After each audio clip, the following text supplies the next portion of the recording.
আবাসের ঘর মেলেনি, চেয়ার টেবিল ভেঙে পঞ্চায়েত অফিসে সে কি কাণ্ড।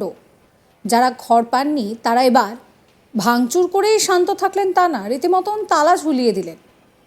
আবাস যোজনার ঘর নিয়ে বৈষম্যের অভিযোগ তুলে গ্রাম সভা চলাকালীন চেয়ার টেবিল ভাঙচুরের অভিযোগ উঠেছে। ব্লক প্রশাসন আধিকারিকদের বিরুদ্ধে আবাস যোজনার ঘর নিয়ে বৈষম্যের অভিযোগ উঠেছে। আবাস যোজনা নিয়ে গ্রাম সভা চলাকালীন দিনহাটার ওখরাবাড়ি গ্রাম পঞ্চায়েত কার্যালয়ের সামনে চেয়ার টেবিল ভাঙচুর ও ব্লক প্রশাসন আধিকারিকদের গ্রাম পঞ্চায়েতের তালা দিয়ে বিক্ষোভ দেখালেন গ্রামবাসীরা। গ্রাম পঞ্চায়েতের তালা দিয়ে তারা বিক্ষোভ দেখান। জানা গিয়েছে, আবাস যোজনায় চূড়ান্ত তালিকা প্রকাশের পর জেলা জুড়ে ব্যাপক ক্ষোভ বিক্ষোভ শুরু হয়ে গিয়েছে। কোথাও রাস্তা অবরোধ, তো কোথাও আবার বিক্ষোভের ঘটনা জেলা জুড়ে সামনে আসছে। এবারে আবাস তালিকা নিয়ে গ্রাম সভাতে দেখা গেল ব্যাপক বিক্ষোভ। ওখরাবাড়ি গ্রাম পঞ্চায়েত প্রধান ধর্মনারায়ণ রায় বলছেন যে গ্রামবাসীদের দাবি খতিয়ে দেখা হবে। তার দাবি, অন্যান্য গ্রাম পঞ্চায়েতে আবাস যোজনার ঘরে যে অ্যালটমেন্ট হয়েছে তার তুলনায় ওখরাবাড়ি পঞ্চায়েতে কম ঘর মিলেছে, তাই গ্রামবাসীদের দাবি সঙ্গত বলেই জানাচ্ছেন তিনি।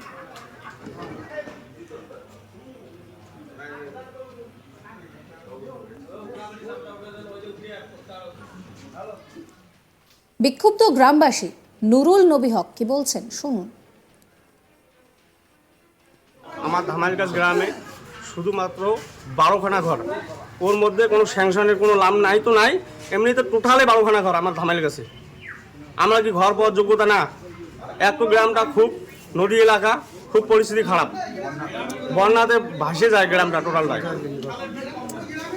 তারপরে পঞ্চদশীর সাথে জয়েন্ট আছে গ্রামটা, পঞ্চদশী নিয়ে ধামাইলগাছ শুধু টোটালে 70খানা ঘর, 2টা গ্রাম মিলে, আর ভোট হইলো ওইখানে 15 থেকে 1600।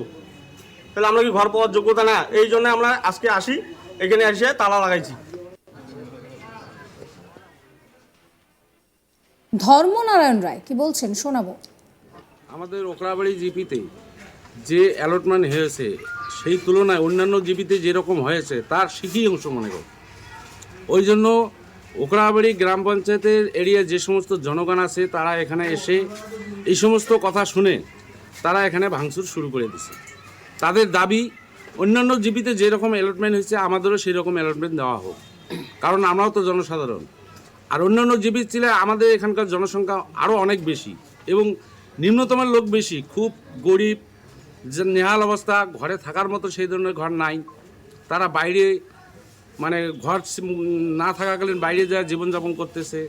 আমি আশা রাখবো ডিএম স্যারের কাছে আমাদের ওখরাবাড়ি জিপির অন্তত এই জিপিটাকে লক্ষ্য করে আমাদের কিছু ঘর অন্যান্য জিপির মতো অ্যালটমেন্ট করে দিলে আমাদের ওখরাবাড়ি বাসিন্দারা একটু খুশি হতো। এখন পর্যন্ত সাধারণ মানুষদের কি বলেন, তারা তালা লাগিয়েছে, কি বলবেন তাদেরকে? আমি বলতেছি, দেখি আপনি কি ঊর্ধ্বতন কর্তৃপক্ষকে জানিয়েছেন? হ্যাঁ, আমি জানিয়েছি এবং আরও জানাবো কি নেয়, তারপরে তার ব্যবস্থা করে নেওয়া হবে। এই নিয়ে আমার কালিক প্রবীর কুণ্ডুর একটি রিপোর্ট দেখাবো আপনাদের। আবাস যোজনার ঘর বন্টন নিয়ে বৈষম্যের অভিযোগ উঠেছে এবং এই অভিযোগকে কেন্দ্র করে উত্তেজনা ছড়িয়েছে দিনহাটার ওখরাবাড়ি গ্রাম পঞ্চায়েত এলাকায়। এবং এই গ্রাম পঞ্চায়েত এলাকায় গ্রামবাসীদের অভিযোগ যে যারা যোগ্য তাদের নাম বাদ গেছে এই তালিকা থেকে, এবং তারপরে দেখা গেছে যে আবাসের এই তালিকার বিষয়ে আলোচনায় যারা যোগ্য কতজন রয়েছেন সেই বিষয়ে প্রশাসনিকভাবে যখন গ্রাম সভা হচ্ছিল, সেই গ্রাম সভাতেই দেখা গেছে যে গ্রামবাসীদের একাংশ তারা প্রশাসনিক সেই মিটিং চলাকালীন চেয়ার টেবিল ভাঙচুর করেছে বলে অভিযোগ। এবং শুধু তাই নয়, ওখরাবাড়ি গ্রাম পঞ্চায়েতের যে মূল গেট, সেই গেটেও তালা ঝুলিয়ে দেওয়া হয়েছে গ্রামবাসীদের পক্ষ থেকে। এবং গ্রামবাসীদের পক্ষ থেকে অভিযোগ করা হয়েছে যে যোগ্য যারা তাদের ঘরবাড়ি একেবারে জরাজীর্ণ অবস্থা, তাদের আর্থিক সঙ্গত নেই পাকা ঘর করার মতো, তারপরও তাদের সেই পাকা ঘর সরকারি আবাস যোজনার ঘরের তালিকায় তাদের নাম নেই। এবং বর্ষায় তাদের সেখানে গ্রামে হাঁটু জল জমে যায়, ঘরবাড়ি প্রায় ভেঙে গেছে, এবং 5 নদীর সংযোগস্থলে ওকরাবাড়ি গ্রাম পঞ্চায়েতের এই এলাকা, সেই এলাকায় দুর্গম সেই এলাকাতেও আবাস যোজনায় সরকারি ঘর তারা পাননি এবং সেই অভিযোগ তুলেই মূলত তারা সরব হয়েছেন এবং গ্রামবাসীরা তারা দাবি করছেন যে সঠিকভাবে এই যে তালিকা, সেই তালিকা পুনরায় ভালো করে বিবেচনা করা হোক এবং যারা সঠিক যোগ্য রয়েছেন তাদের নামই এই তালিকায় থাক। যদিও গ্রাম পঞ্চায়েতের পক্ষ থেকে বলা হয়েছে যে যারা বিক্ষোভ দেখিয়েছেন তাদের সেই দাবি খতিয়ে দেখা হবে এবং প্রশাসনকে তারা এ ব্যাপারে অভিযোগ জানাবেন। তবে দেখা গেছে যে আবাসের এই ঘর নিয়ে যেখানে দেখা গেছে বারংবার প্রশাসনিকভাবে তদারকি হয়েছে এবং জেলা প্রশাসনের কর্তারা বাড়ি বাড়ি গিয়ে সমীক্ষা করেছেন এবং ছবিও তোলা হয়েছে সেই বাড়ির। এরপরে সেই বাড়িগুলিতে দেখা গেছে সেখানে দ্বিতীয় দফায় আরেকবার প্রশাসনের আধিকারিকরা সুপার চেকিং করেছেন এবং তারপরে সেই গ্রামে গ্রামসভা হয়েছে এবং গ্রামসভার মাধ্যমে পঞ্চায়েত প্রধানদের উপস্থিতিতে গ্রামবাসীদের নিয়ে আলোচনা করা হয়েছে গ্রামে যে যারা যোগ্য রয়েছেন তারা সঠিক যাদের নাম রয়েছে তারা যোগ্য কিনা।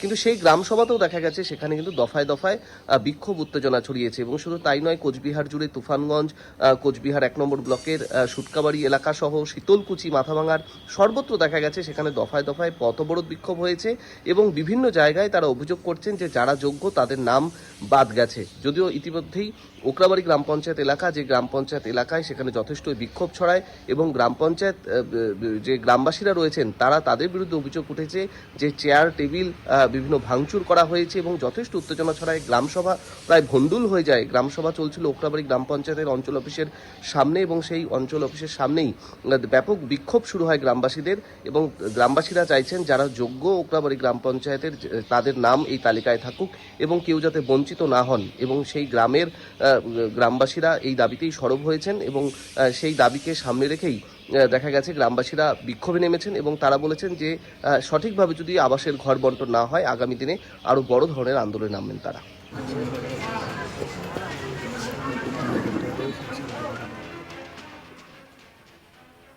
ধর্মনারায়ণ কি বলছেন শোনাবো আপনাদের আরও একবার।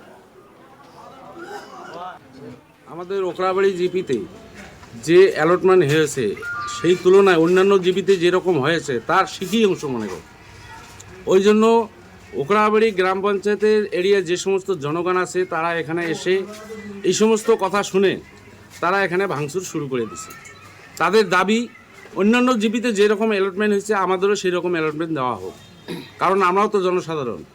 আর অন্যান্য জিপি ছিল আমাদের এখানকার জনসংখ্যা আরও অনেক বেশি এবং নিম্নতমের লোক বেশি, খুব গরিব, যে নেহাল অবস্থা, ঘরে থাকার মতো সেই ধরনের ঘর নাই। তারা বাইরে মানে ঘর না থাকাকালীন বাইরে যায় জীবনযাপন করতেছে। আমি আশা রাখবো ডিএম স্যারের কাছে আমাদের ওকরাবাড়ি জিপির অন্তত এই জিপিটাকে লক্ষ্য করে আমাদের কিছু ঘর অন্যান্য জিপির মতো অ্যালটমেন্ট করে দিলে আমাদের ওকরাবাড়ি বাসিন্দারা একটু খুশি হতো। এখন পর্যন্ত সাধারণ সাবস্ক্রাইব করবেন আজ তাক বাংলার ইউটিউব চ্যানেলকে, ফলো করবেন হোয়াটসঅ্যাপ চ্যানেলও।